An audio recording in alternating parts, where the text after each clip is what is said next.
So tonight we're going to be doing the Gardenia and Curlicues painting demonstration. And so I'm going to go ahead and get to the overhead camera and we'll get started. All right, so this is the gardenia, and I have a pot of these out on my front porch, and I just absolutely love gardenias. Gardenia was the flower that I had in my wedding party too. So this particular one that I did has shades of yellows and blues in it to give the shading and color tones to it, because you can't just do white. White won't just show up by itself, okay? And there's lots and lots of shades of white out there. So I tried with cottage white, and that was a little bland, so I kept it with the wicker white, and then I added in some of these shading colors, okay? And the thing about a gardenia is it's twisted. So when it's in its bud state, it's in a twist, and so when it opens up, it kind of untwists and everything unfurls to one way. So all the petals are tucked inside of each other, going around in a circular fashion. Okay, so let's get started. I'm going to do this, actually I'll put it into my my art journal after by punching holes in this, but I'm going to do it on a dark sheet of paper tonight, okay, and then it'll go in here later. Okay, so the first thing I want to do is kind of sketch out, oh yeah, this will show up good. This is a colored watercolor pencil. You kind of sketch out that center. Remember I said it kind of twists like this, right? And then you come out from there with the petals opening up. All right, and so there aren't any really big petals. They're kind of, I'm going to leave this right here, like that big. They're kind of all the same size. All right, and so here you'd have one, and then sometimes there's parts of it that kind of stick out. They're elongated, skinnier petals like that. Okay, so there's a few of those, and then these are going to come around like this. It's a very unique looking flower, I think. Okay, so that's roughly the shape, and maybe you have another one that sticks out over here. And then you'd have the leaves. So the leaves are I'm going to tuck those in here. And they're rounded. They don't come to a point. They have like a rounded end. And then they come back in. And then I have another one here. There we go. All right, and then let's tuck a third one over here, just like I did in my example. Like that, okay? And they all pretty much look the same. I haven't seen any, oddities or strangeness about that. So, all right, so on my plate then, I'm going to put out my white. This is wicker white. Okay, and then I'm going to be using this pale yellow as my shading color.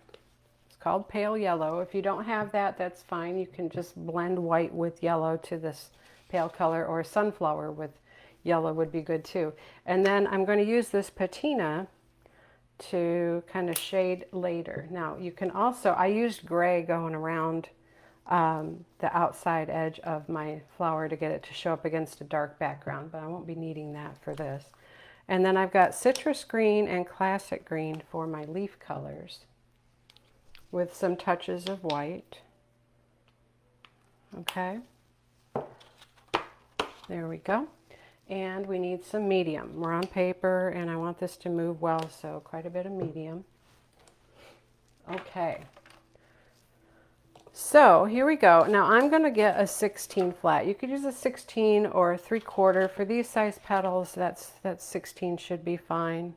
Okay. So I got that damp, and I'm going to come over here first and load it with all white on both sides. All right, and then I'm going to come over here and side stroke a little bit of that pale yellow. So it's going to make it even more pale because the yellows are, or the white's already in the brush. Get some medium and work that in, okay? And then every time I want color, I'm just going to come right through here when I pick it up. All right, so you're going to start with the outermost petals first. So I'm going to start right in here, and we're going to just come right out like that, okay? Now I don't want any lines or anything showing, so as much pressure as you can, and then stand it up. All right, and then over here I've got this one right there. Back in here like that. So you're just doing the ones around the outside edge first. Get a little more yellow. So whatever color you choose to add as your shade to the white is going to either make it a cool looking or warm looking tone, okay? So the blue is going to make it cool, and yellows are going to make it more warm looking. So I opted for that, but then I used a little bit of the patina, so I went in a little bit in both directions, I guess. All right, so can you see that that's got a little tinge of yellow in there? And you need that to show the distinction between the white and not white. All right, so the color is all white, but you have to have some shadow. All right, so whether that shadow is cast into the yellow or whatever, it's up to you. All right, so here I'm going to come right up, and let me come down a little closer so you can see a little better. There we go. All right, so I'm going to leave a little gap, and I'm going to come out here and make sure I come up against the edge of this one. All right, and I'm going to pull some of that yellow out. Probably should have used a little bit bigger brush. That's okay. There we go. Okay, so far no perfect petal yet. All right, I'm going to come right up here and overlap that one, pushing really hard and then pulling back into the center. Now with the colored paper behind, sometimes you need a little extra white to get that covered up. All right, and then right in here, same thing. There we go.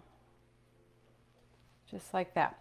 All right, so working my way around here.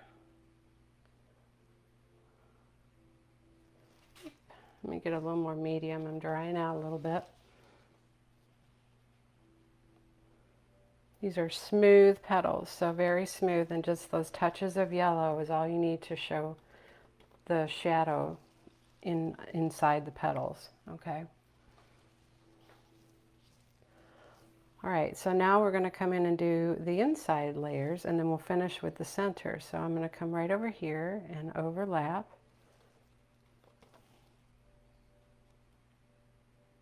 There we go.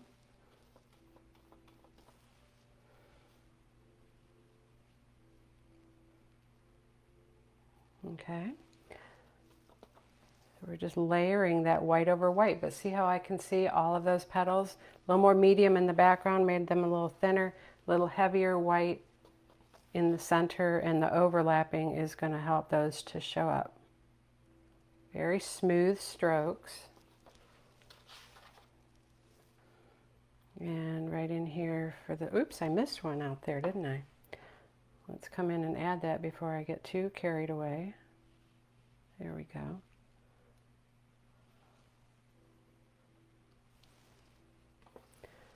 All right, and then we'll come in and do this one. Okay.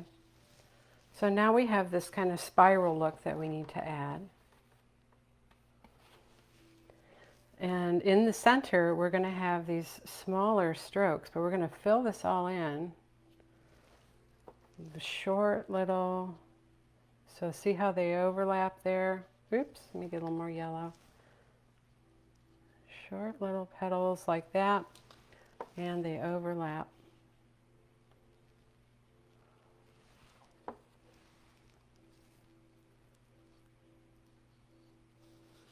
There we go. And right in there. Now, the center stands up, so you have to come in here with the chisel edge and do a few upright strokes like that, okay? So with this tone on tone, it's kind of tough to see, but you come in like this, and that will give that center a little more of a standing up look when they're like that, okay? And you can lay one out there. All right, so that's everything, and that's got to dry before I can come in and do all the shading, but so far it's looking pretty good.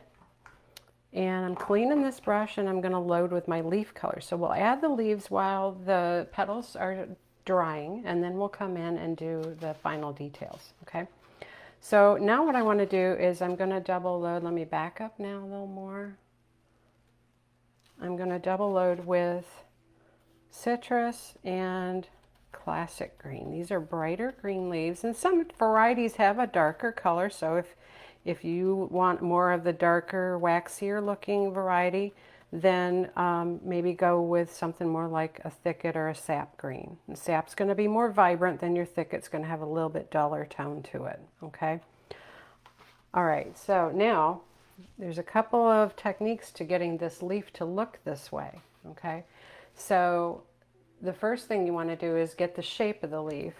Sorry, I'm trying to get some things out of my way here. So you get the shape of the leaf first, and the dark is on the inside. So the light comes to the outside. You're going to push out, round that tip, and then come back, keeping the dark inside. Okay? And if you need to, oops, we've got, oh, that's right. We're going to overlap that. Okay. All right, so let's come back in here. Not that that would matter because it's going to get overlapped, but that's the shape of the leaf right there. All right, and I'm going to let that dry. Or no, I'm not going to let that dry. What am I talking about? So now what I want to do is pull back and create those little striations in the color of the leaf. So I'm going to start on the chisel at the outside edge of the leaf and pull in like that. See there? All right, and you're going to do the same thing here. And this curve like that. Okay, now I'm not happy with this one. Let me turn this near you. And let's redo this one. There we go. We just want a few of those streaks. And we're going to come back in and do something else to it, but that's what we need right now, okay? Now I'm going to come in here and we're going to tuck this one right up inside here. So I'm just going to take my darker green and push that up in those cracks. And then we're going to come out and, whoops, around and come back, okay? Now that's a little too rounded on the point, so we can just come out a little bit further. There we go, and then come back. That's more like it. All right, and then we're going to pull those strokes back. I need a little more of that dark on my brush when I'm doing that, so I grabbed a little more of that classic green and pulled those back, okay?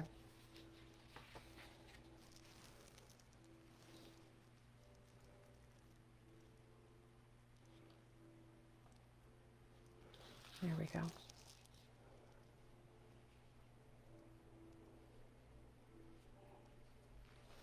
All right, now we're going to do one more on the other side over here. So let's tuck that green back in there like that, and then come out here and do one more right in there. See that? Okay, so then we're going to finish that off with those pulls back.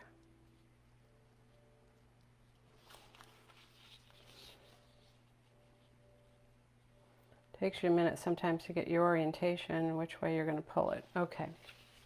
So what that did was that created some little ribs in there, ridges of color. And so what I want to do now is I'm going to come in with my chisel edge of my brush, and I'm going to pull a stem down the center. All right.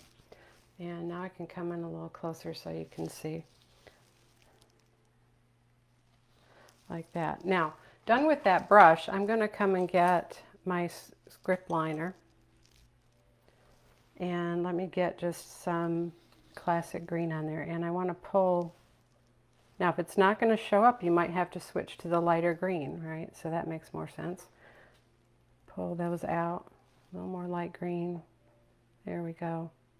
Little veins that do come out like that, that, and that. Okay? And then on these, you do the same thing.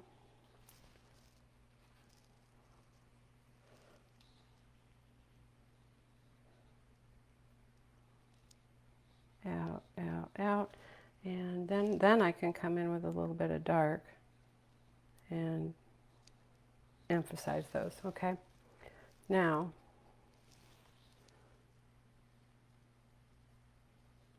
very faint to start with. Okay, and then to help those stand out and to show some light reflection, because these are kind of a glossy leaf, they're kind of waxy. I need my 6 flat, which I thought I grabbed, and now I don't see it, so let me grab one.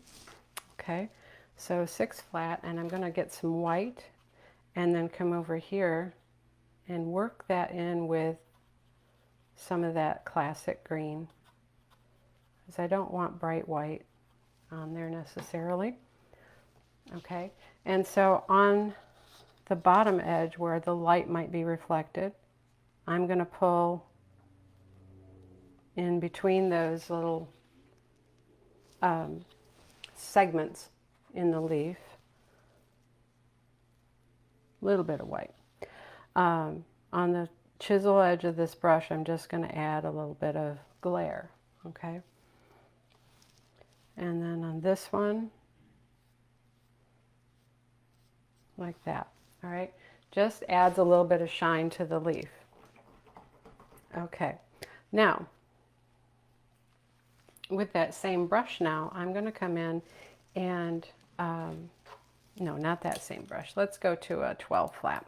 We used a 16 to stroke our petals, and these are pretty dry. I'm going to share with you how we would do a little bit of shading in here with some white and patina. Let me get some medium on my brush first, and then you're going to side stroke some white and patina. A little more medium. Okay, and you can come in between now, like right up underneath these petals. Okay, and you can do a little bit of shading if that's all the shading you felt like you needed, or you can create some dips and rises in the petals themselves by actually stroking out, not quite to the edge. Can you see that? It's kind of pale. Right, not quite to the edge, creating that darker area where the brighter white will stick out. Okay, you can come right in here in the center, come on in between some of these petals. See there? And you can do this with the patina, or you can stick to strictly the yellow. Okay, now like back in here where it's on the back side and it's going to be kind of dark, you might even add some of that pulled out into the petal. And then you can come in with your 6 flat and some heavy white and create a little roll right here. See that? Where the petal's rolling over. Maybe you do that on a few of these. So you push and then stand up, and that creates a little bit of a rolled edge. Okay. You can do that in a couple of spots, like where I created this darker area here. Then you can come around that outside edge and kind of refine that and strengthen that a little bit. Okay. So see how you've got a couple of those different shades in there? You can go along the edges and just sputter that along. Or you can pull out some more white if you wanted to strengthen the color of one of the petals, okay? So whatever you want to do with it, just to give it that distinction.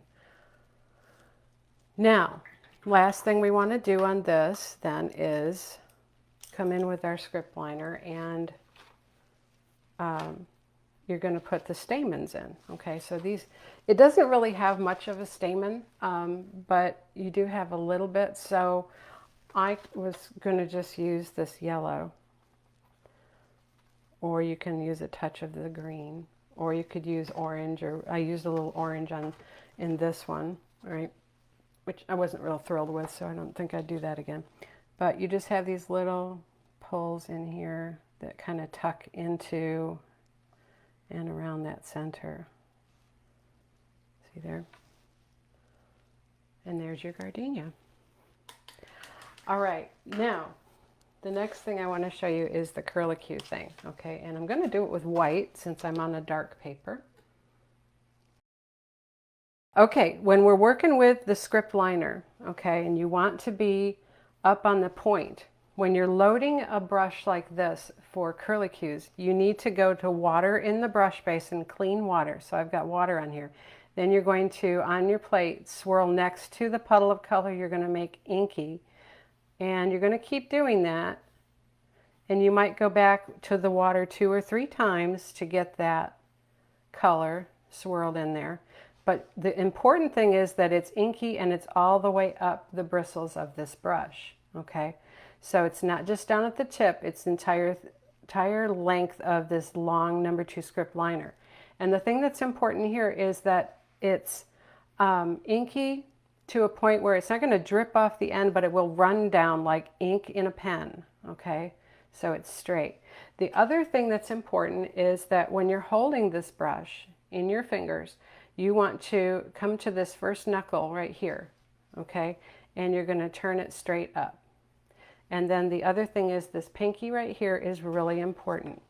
Okay, you're going to come to the pinky, put it down on your plate, or on your surface, excuse me. And then your brush is at that first knuckle straight up and down.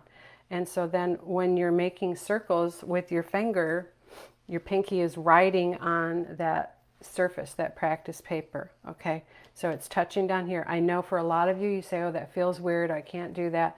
You've got to be comfortable with that to hold yourself steady. If you can't, then you have to have something under you to hold yourself steady and keep you from hitting down too low and folding the bristles of the brush over and creating folds. So you have to limit yourself somehow, whether that's a hand underneath your arm like this, or your pinky down. I've always been able to do my pinky until arthritis is setting in. I will continue to do that, okay?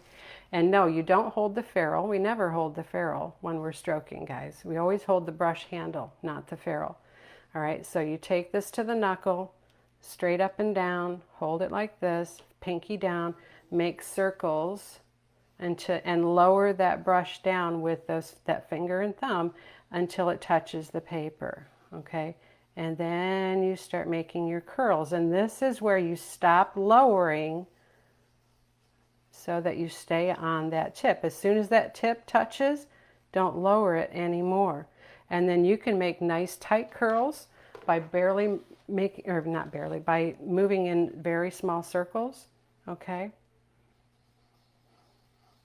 But if your paint is too thick, it's not going to flow nicely for you, all right? If your paint is too thin, it's not going to show up and it's going to actually spread out on your canvas surface or whatever you're painting on, okay? We do not use medium, and we don't use the flat of the brush, okay? You stay up on the chisel like this, lower your fingers, and then make nice tight curls one way and then the other. And if you have a nice inky load, you can get that to go a long, long way. Okay, so that's the tips that I have for you. There's no magic to it. You just have to keep practicing, okay, until you get the ink. gosh, the paint to come out of the brush the way you want it. All right, if you get too low, this is what happens, right? You get folds like this because you're pushing. All right, so you've got to stay up on that chisel, on the very tip of the brush, and don't lower it anymore. Okay. All right, so that's my demonstration. Let me see. Oh, you meant not to get paint in the ferrule, right? You're going to get paint in the ferrule, guys. There's nothing you can do about it because of the way you're loading this brush. You have to lay it down. So you have to come back to your basin and rake it to get the paint back out of the ferrule, all right? But this little script liner brush with paint in the ferrule, you're not going to ruin it if you happen to have that happen. But I've never had a script liner do much other than maybe a few stray hairs, and I've taken scissors and just snipped those off. Okay. All right, so that's tonight's demo.